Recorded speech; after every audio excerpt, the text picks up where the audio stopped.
Hi అండి, welcome to Hima's దునియా. ఈరోజైతే బ్రేక్ఫాస్ట్కి సంబంధించిన షార్ట్ అనమాట ఇది. బీట్రూట్ని చిన్న చిన్న ముక్కలుగా కట్ చేసుకుని మిక్సీ జార్లో వేసుకున్నాక కొద్దిగా వాటర్ వేసుకుని మెత్తటి పేస్ట్లా చేసుకోవాలి. దాన్ని స్ట్రైనర్లో వేసుకుని వడగట్టుకోవాలండి. వడగట్టిన తర్వాత ఆ జ్యూస్లో మనం ఇడ్లీ పిండి రుబ్బి ఉంచుకుని ఇడ్లీ పిండి కొద్దిగా ఉప్పు వేసుకొని బాగా మిక్స్ అయిపోయేలాగా కలుపుకోవాలండి. బాగా కలిపిన తర్వాత ఇది ఇడ్లీ రేకుల మీద ఆయిల్ కానీ కొద్దిగా నెయ్యి కానీ రాసుకొని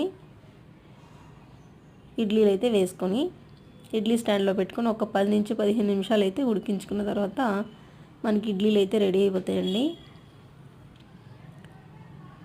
ఈ రెసిపీ చాలా హెల్తీగా ఉంటుంది. పిల్లలకి కూడా కొంచెం కలర్ఫుల్గా ఉంటే తింటూ ఉంటారు కదా. ఒకసారి ట్రై చేసి చూడండి. నా వీడియో మీకు నచ్చినట్టయితే లైక్ చేయండి, షేర్ చేయండి, సబ్స్క్రైబ్ చేసుకోండి. బాయ్ అండి.